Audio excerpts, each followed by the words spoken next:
This show talks about books that feature mental health and mental illness topics.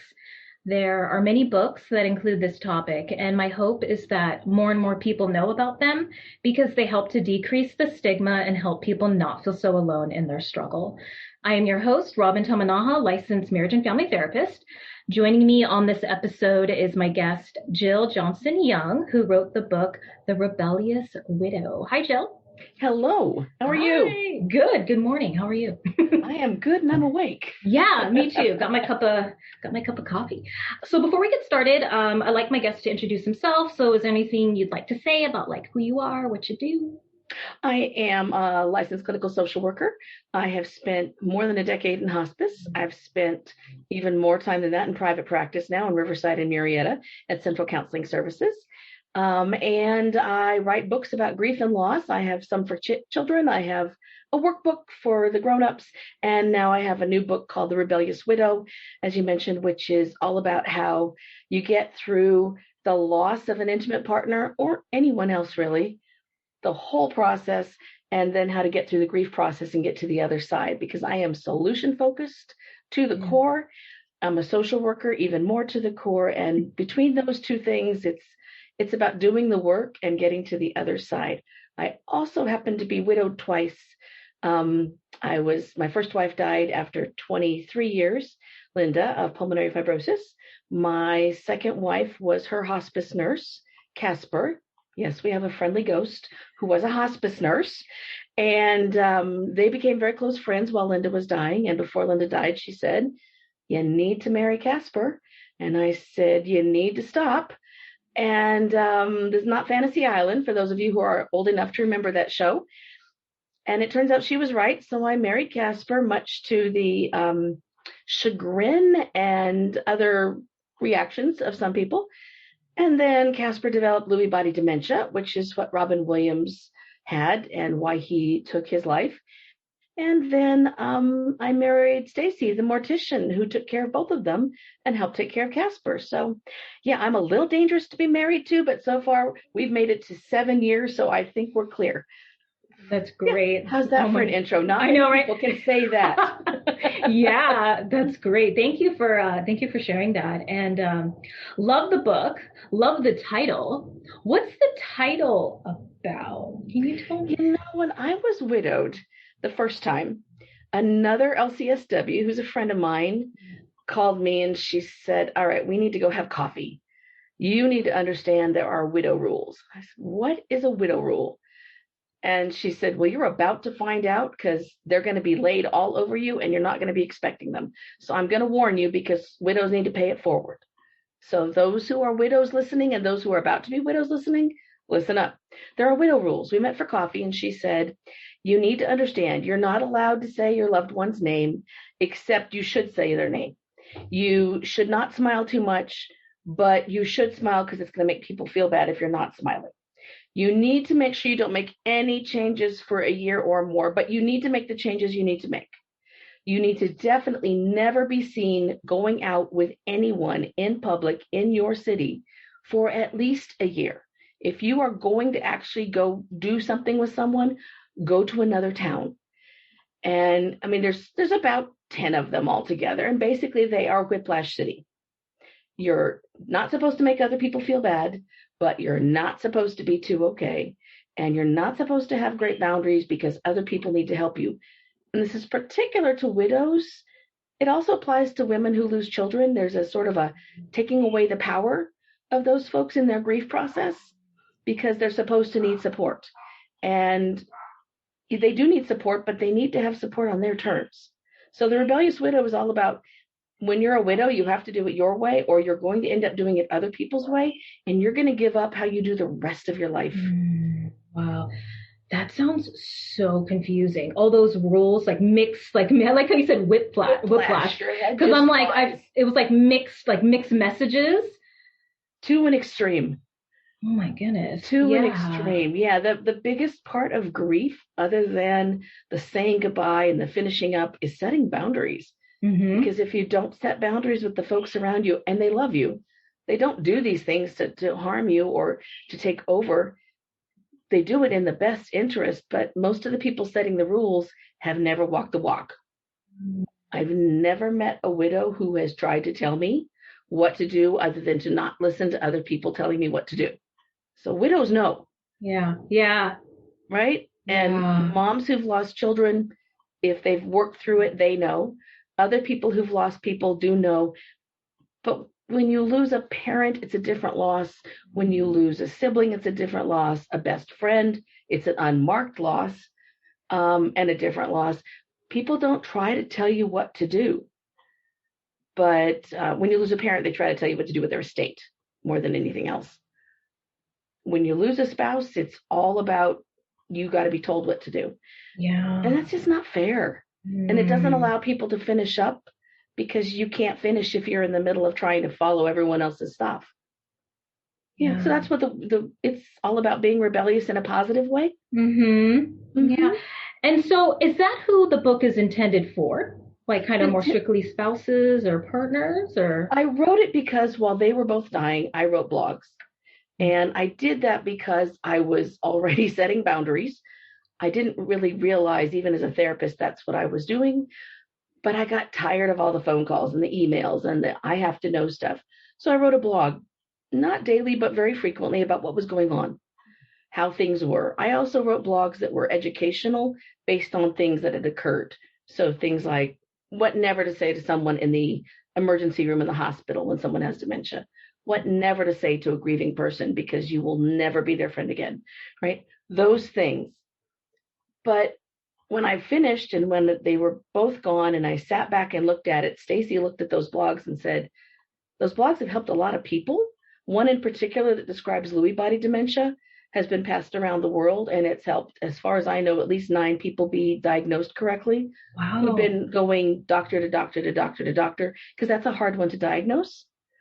And she said, you need to do something with it and you need to make it available. So there's bits of the blog woven in, but the nuts and bolts of it works for any kind of loss. It talks about what to do to get ready for someone's death, what the dying process looks, sounds, feels, smells like, what happens in the immediate moments after someone dies, how to deal with funeral stuff. Helps that I'm married to a funeral director.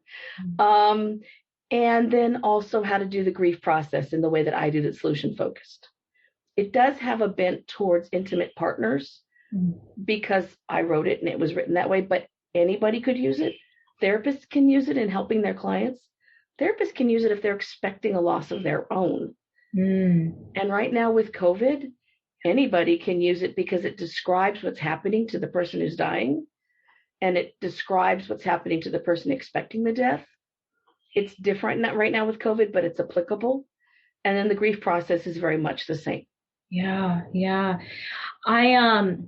I love how your book is so like, there's so many great takeaways, you know, and it's so like applicable. Like even as I read it, I'm like, oh my gosh, like it literally is like, here's what happens, here's, you know, things to do, all different, you know, things. And I'm like, this is so wonderful that I think like so many people could benefit from reading this. It's super informative, very and informative. Yeah. I also wrote a piece in there about hospice because so many people are afraid of hospice.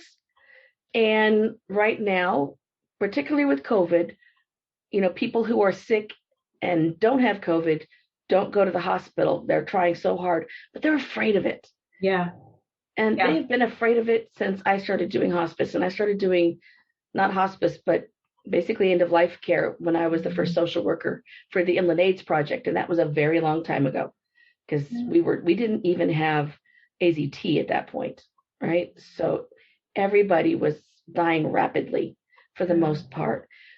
And so it relates to, you need to call for help because hospice is going to be there to provide the support that you need. We're not going to kill you because we're hospice. We're going to support you, and you're actually going to live longer, according to the research, because your stress is off and your family's stress is off. Because if you need pain meds at 2 a.m, you will hear a knock on the door and there'll be someone from a delivery pharmacy with a little white bag for you. And you can't do that if you have to go to the pharmacy and they don't open till 9.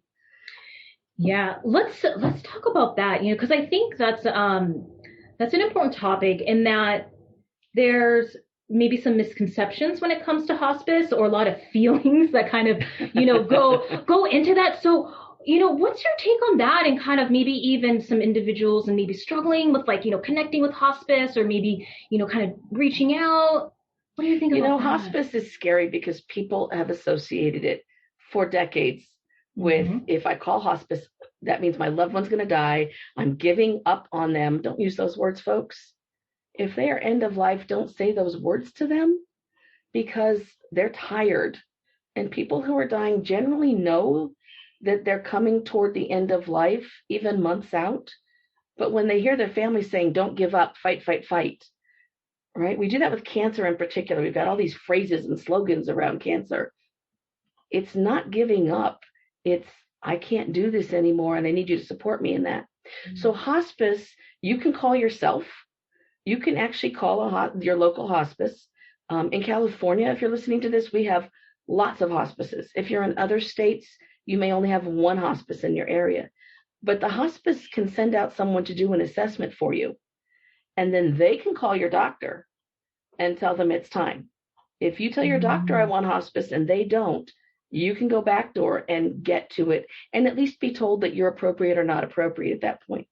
Hospice is there for if you have a reasonable life expectation of 6 months or less, given where you are in your disease, in short form. So that if you live longer than 6 months, nobody's going to try and pull a plug, even though there are no plugs with hospice. And you can come off of hospice. We call that graduating. But hospice provides a doctor who makes home visits, a nurse case manager who knows what she's doing or what he's doing better than most nurses, because they have to operate independently and they make home visits. And then another nurse in general who's part of that team, and a home health aide who comes out and bathes you and cleans your nails and makes you feel, sparkly clean, even if you're in a bed. And they do it in a way that you don't feel like you're losing your dignity. Nobody wants that bed bath or that shower the first time, and then after that, oh, I can't wait for the next one. That felt so good, because they get massaged down with cream afterward, and foot massage. It's feeling good again, even when you're sick. Yeah. And you get a chaplain for spiritual support if you want, and a social worker who can do the support stuff as well as take care of paperwork. It's the whole package. It's everything you need, and it comes to you. They're not scary people. Yeah. Right?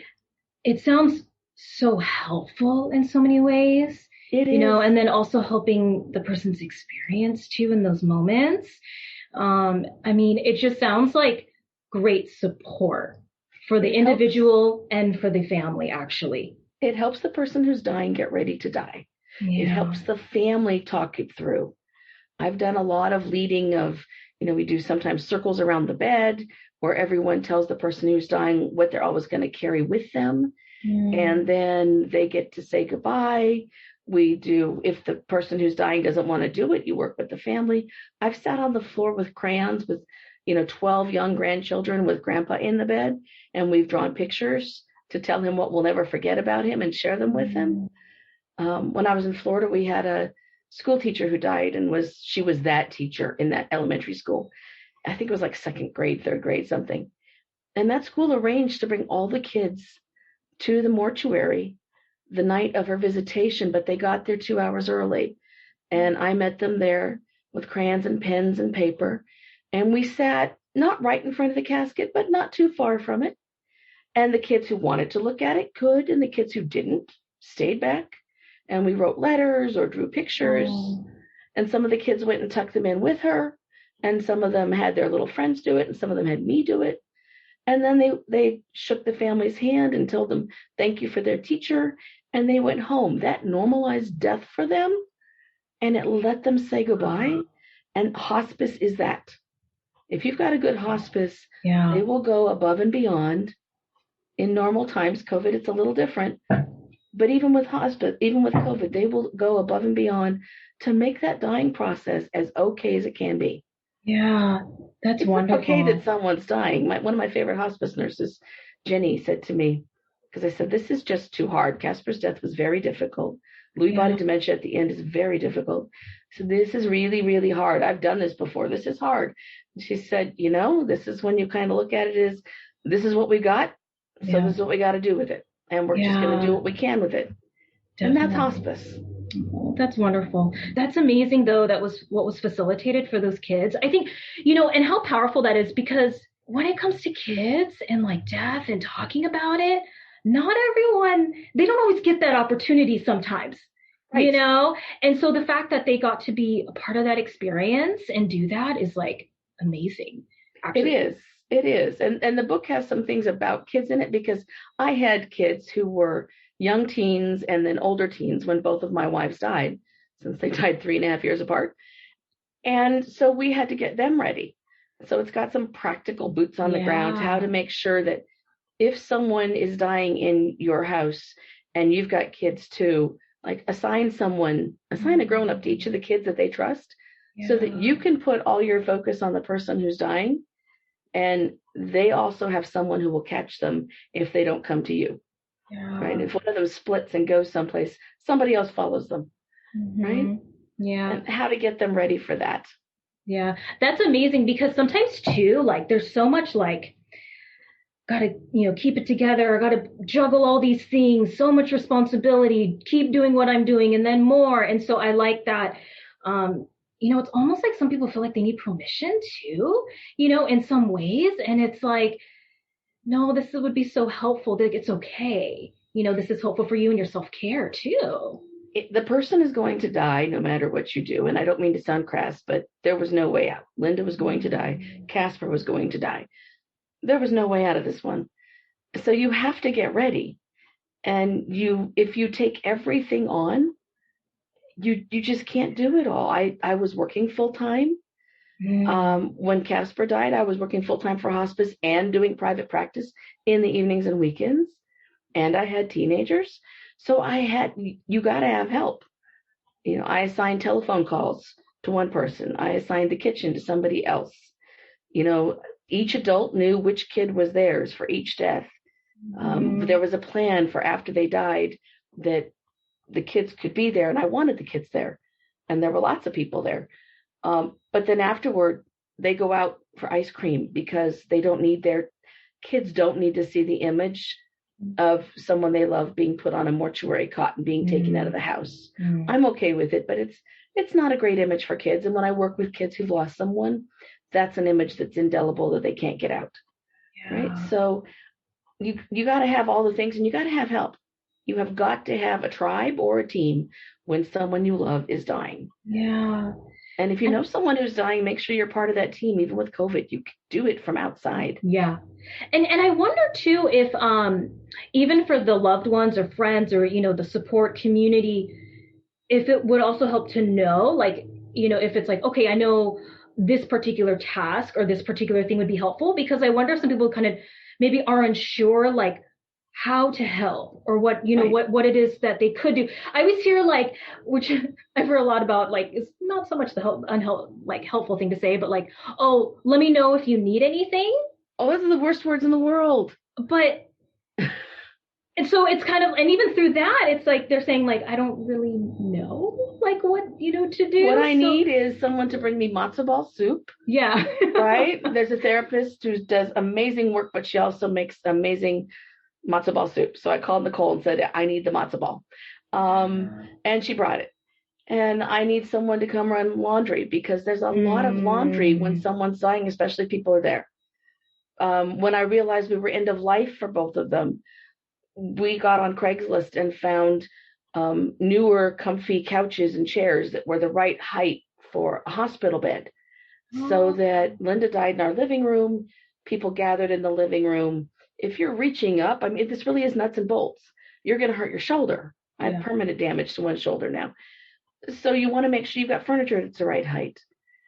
It's got stuff in there, particularly for intimate partners, in that most hospices don't even think about making sure that intimate partners are still connected at end of life. They now have gigantic hospital beds you can have at home, but they're extremely expensive, so nobody carries them. They're called family beds. So the hospice that I was affiliated with, who was taking care of Casper looked at them and said, I can't sleep in our bed much longer, and I know it. I have to be able to hold Jill. And so we got the zip ties out and we zip tied the 2 foots of the beds together. Yeah. And we put a piece of plywood underneath, and then we brought the mattresses together. That way, on bad nights, I could pull that side of the bed up on her side, because Lewy body can actually cause such extreme agitation you can be injured. That's what Lewy body is known for. You can really be severely injured by the person who has it, and they don't know it. That's why Robin Williams was sleeping in a different room, because you thrash and you punch and you can't tell the difference between dream and not dream. And sometimes it's okay and sometimes it's really violent. So there were days, and she also would try to jump out of bed. So there were times you pulled the bed up, and there were other times she could really just reach over and we could hold each other. And we did that up until probably the last week she was alive. Right? What a gift. Yeah. I did a survey while I was working on other things, including this book, with hospice staff, therapists, grief providers, and I asked just a few questions, and then I put it out to the widow community too, because when you're a widow, you get to go in all the communities in grief online. So I'm in all the communities, and I asked permission, and I said, I just want to know, for those of you who are the providers, do you ever talk about intimacy with end-of-life couples? Do you ever try to foster that for them? Do you even acknowledge that this is more than just a caregiver situation anymore? And for the grief providers and the therapists who aren't grief providers, do you bring it up? Do you ask that person who's just lost an intimate partner how hard it is to not have someone to sleep next to hold, to kiss, to snuggle, to do all the things that are part of an intimate relationship? 100% of the time on both of them said no. 100%. And 100% of the widows said, I wish someone would bring it up. Yeah. And most of them said, my partner and I talked about it before their death, but we were embarrassed and ashamed because people were going to think it's weird that someone's dying and we still want to be intimate in some way. And the therapist said, no, if they bring it up, I'll be okay with it. But, I'm embarrassed to bring it up. Clue one, people who are losing their partner or people who've lost one are never going to bring it up. But the minute you give them permission, it's over. It all comes flying out because you're probably the only person they can talk about it with. Right. And as therapists too, our presence is that, where people come in and maybe they talk about things or they share things that they don't feel so comfortable talking about or sharing anywhere else, so I could see how if we open up that door, and bring it up, I can't even imagine how healing or just that release and just being like, oh, good. Oh, great. Now I can talk about this, if absolutely. Right. Just before COVID hit, I did a presentation in West Hollywood at a thing called Camp Widow, which is nationwide. And they do 2 standard ones every year, East Coast, West Coast, but then they also do pop-ups. And that particular year, they were doing a pop-up for the LGBTQ community. And so I called them and said, I just heard about you. Do you want someone to come talk about intimacy and loss? And they're like, oh my God, we've been trying to find someone for years to do this topic. And nobody will because it's taboo. Even in that community, it's taboo. And I walked into the room and it was packed. There were maybe 50 people there. There were other groups going on. You could hear them. And, there was some crying and there was sadness because they were talking about important stuff. But I walked in, they didn't know me. They just saw the title of my talk and I got a standing ovation as I walked in. Oh, yeah. Yeah. And I said, what is that for? And one guy said, we never get to talk about this. If we bring it up to our friends, they act like we're, not caring about the person who died. If we talk about this with our therapist, they look at us like we're crazy. We should be grieving, not thinking about that. So that was also part of the Rebellious Widow, is we need to talk about the fact that when an intimate partner dies, there's a second loss, which is the intimacy loss. And it's separate and apart from the death. Yeah. And the relationship, and we know this in couples work too, that attachment and that bond is huge. And you picture too, like as you described too, when you both were sleeping in the same bed, if you're with someone for so long and, and then for that not to happen anymore, that's another loss, and that you could feel that, when you're not with them anymore, whether it's to be there in case you might be helpful or just, to snuggle or to hold their hand, Right. or something.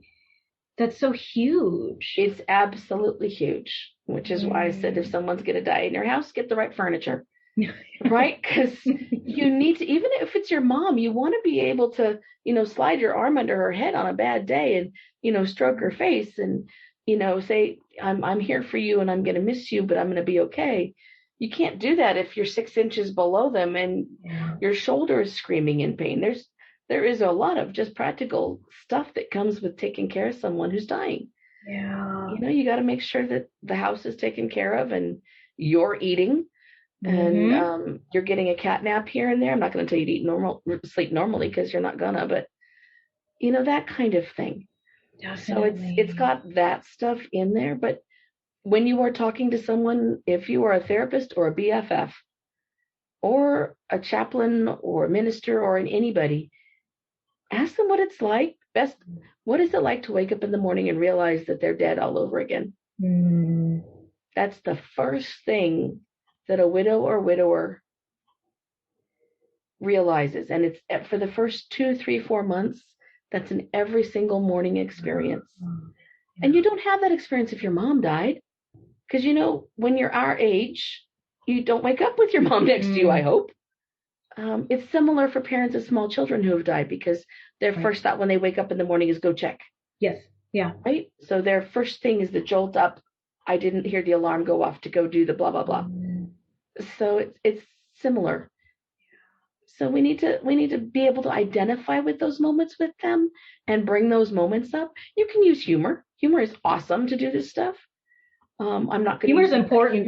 It is. It can be a little crass. I won't share it on your show, but you can use some of those crass things if you've got a good relationship with your client, and they will laugh and they'll say, "Oh, you're so right."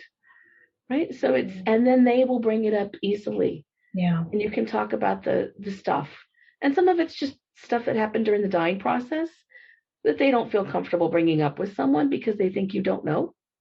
But if you can bring up how hard it is to, change a diaper or empty a catheter, I know that's not normal therapy talk or even friend talk, but it is when you've got someone who's had someone die. Got it. Yeah. So give them permission to talk about it. Definitely. And then it's less scary for you because there is nobody in this planet who's not going to have someone love die. Everybody experiences this kind of loss. Yeah. How comfy we are with it is another thing entirely. Right. Which, shifting gears a little, to one final topic, especially with COVID, right? And two, like it's brought up a lot of thoughts about death or lack of preparation or not, So how do you feel about like paperwork, more like advanced directives and like, that whole I totally believe in all of it. Right? Because first of all, anyone listening to this, even if you're just sitting in the car, raise your hand if you do not have your advanced directives and your will and your life insurance and your funeral in place. Yeah. 99% of the people listening are going to say, "Oh, I meant to do that." Right? You got to do it, folks. You need to have, and then once you do it, you have to tell people about it. Yeah. It doesn't help to make plans if nobody knows what your plans are. If you want, it's something basic. If you want cremation and the family wants burial, you better go make your plans because unless you put them in writing and sign for it, they're going to do what they're going to do. More importantly, if you don't want to be resuscitated, then you need to tell your family you don't want to be resuscitated. And you better have it in writing. Yeah. And if you have someone who is ill or of an age where they should have these things in place no matter what, you better have it in writing on a regular document, a medical document, either a physician's order regarding life-sustaining treatment, which is a POLST, which is co-signed by a doctor, or a little less is a DNR or a 5 wishes. There are lots of documents. I have them listed. There are other books. There's one book out called What to Do If I'm Dead, but it's also got things about advanced directives in it. you need to have those things done. They need to be someplace locatable. If someone is terminally ill, you keep them in the car with you too, in case you have to meet them at the hospital because someone panics. Mm-hmm. But you need to have those things done. And that means you have to consider it. Do I want to be a donor? If I want to be a donor, how much do I want to be a donor? Because there's more to being a donor than most people think. Do I want to be on life support? If I'm on life support, do I understand that means someone's going to have to take me off life support at some point? And do I want that to be, do I want my family to have to make that decision? Because only the family can make the decision. Mm-hmm. Who's going to take care of my estate? And don't make it a committee, because committees don't get along. They don't. You may think your kids are going to get along like a fabulous band.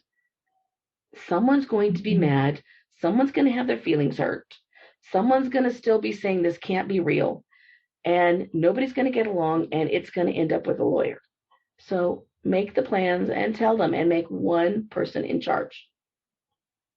But make sure you've got everything in writing. And if make the funeral plans.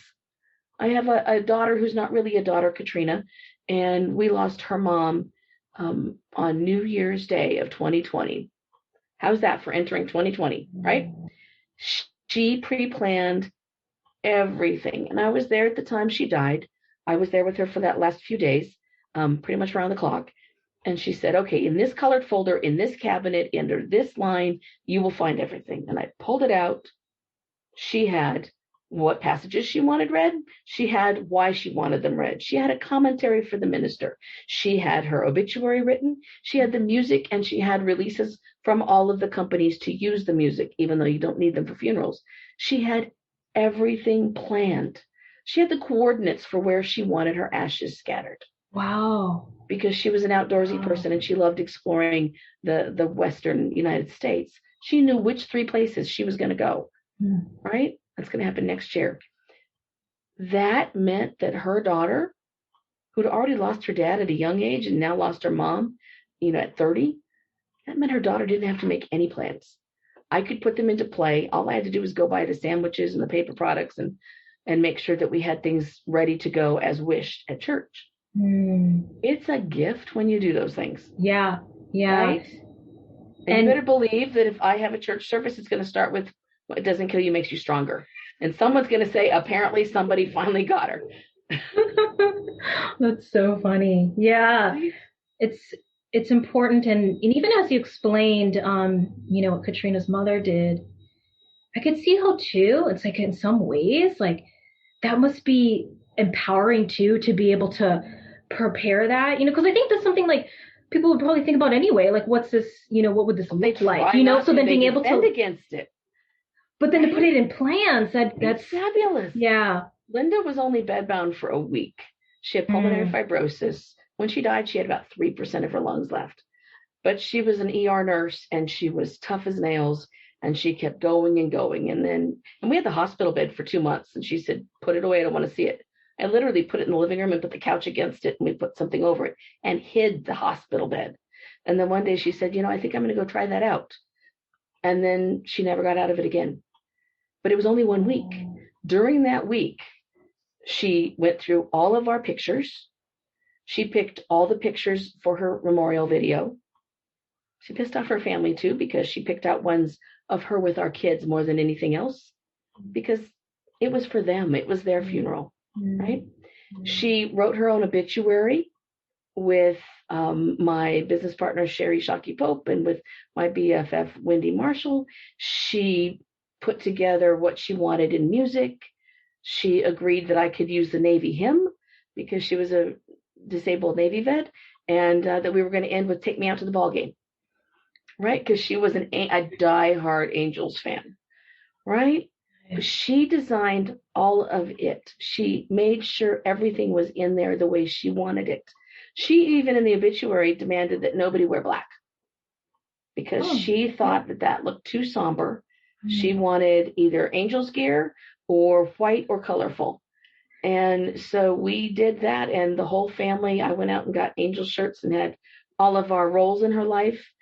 So mine said, number one coacher fan because we called her coacher. The kids had number 1, 2, and 3 daughter, right? Because we wanted to celebrate her. She designed that. She died knowing she had left everything in place. It made it easier for her to die. Yeah. Yeah. She also left me with a 3-page bucket list, which wasn't very nice, but it's all done. Oh my gosh, that's hilarious. Yes. I danced when the last kid graduated because that was the last thing I had to do. Mm-hmm. Yeah. Make sure they all graduate. So, yeah. I did. Well, before we wrap up, anything I didn't ask about that you wanted to mention? I just want everyone to be thinking about making sure you've got your stuff in place. You get comfy with hospice. And I would love to see everyone think a little bit more about what they can do for folks if they are facing losses right now, especially with COVID. Yeah. And mind your words, right? There is a chapter in there about what not to say. Don't say the things. Don't say they're in a better place. Don't say, aren't you glad it's over? Don't say God wanted another angel. Don't do that. Because someone who's just had someone die would rather have your person have become an angel, not their person have become an angel, to be quite frank, if we're going to pick out angels. Yeah. So think before you speak, but show up. If you're the matzo ball soup maker, leave it on the doorstep. And if you're going to make a hot plate, put it in a tinfoil dish, because nobody wants to have to figure out whose crock pot they have. Right? I know that's sort of simple. And as a therapist, make sure you're listening. Yeah. And you're listening more than you're talking when someone comes in after a loss. Let them tell their story. Let them talk about what traumatized them during the loss process. Let them tell you what they miss about their person. Let them laugh about the stupid stuff people have said. You're the only person they can tell this to, and you're probably the only person they can complain about their relatives to. So make sure they know that your door or your screen are secure, and they can tell you all the stuff, because sometimes all you are is just an absorber of all the stuff. And that's a really important role. Yeah, definitely. Well, thank you for that. And where could people purchase your book? Where could they find it? Well, it is on Amazon, like the whole planet is on Amazon. It's also at Barnes & Noble. It can also be ordered at your store, at your regular bookstore. So if you have a local bookstore that's still open, I would ask everyone to go in and ask for it. They can order it in. It might take a little longer, but let's support our local bookstores. Yeah. Let's do that. And you can also get it at jilljohnsonyoung.com, which is where I also have classes that I teach, and it's got lots of resources. So it's there if you need to know about any kind of loss or any kind of dementia. There's a page for that. So yeah, go there. But truly, I'd love to see people order it from the bookstores so we can support those local booksellers. They've been through a lot this last year, and we need to do what we can for them. Definitely. I did, they call it a special order from I found like a local bookstore here in Orange County. I was super excited. And they were more than happy. I sent them like an email even, and they're like, yeah, so they were so welcoming to that, and they really, really appreciated that. So yeah, the local bookstores, right now could use a lot of support. So what I'll do is I'll put your website, on the podcast website, booksbetweensessions.com, and then also all your like social media handles. I could put that on there too, so that's easily accessible. Instagram, all the different Facebook handles that you have. I have a ton. I'm so sorry. And I also have a rebelliouswidow.com page. Yeah, and so there is only one Rebellious Widow. Yeah, so I'll put that. That way it's easily clickable, and that they can find it. Our listeners can find it easily. Okay. Thank you for doing that. I appreciate it. I hope people read it. It's practical. Definitely. Yeah. Well, thank you so much for being on the podcast. It was a pleasure. And forgot to mention this to the listeners. If you haven't already, Jill is a returning guest. So back in the spring, I believe, we did an episode for one of her other books, Your Own Path Through Grief. That's the workbook. Yeah. That's the workbook, which is also amazing. So if you have some time as well, definitely listen to that episode and check out that workbook too. Okay. Thank you for having me. I'm sorry the dogs are barking.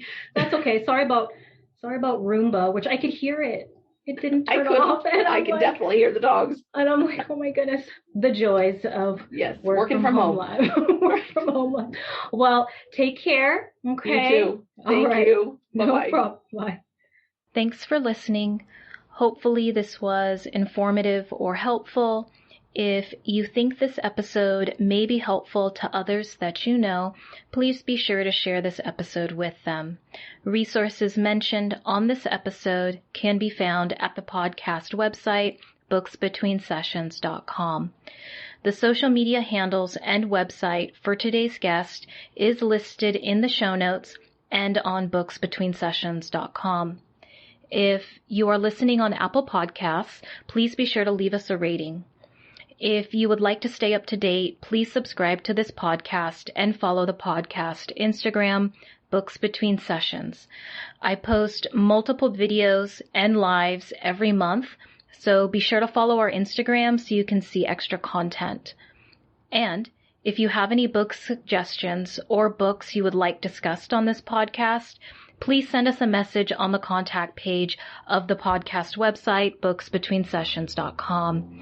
If you're an author who has written a book that includes mental health or mental illness topics and would like to be a guest on the podcast, complete the form on the Be on the Podcast page of our website.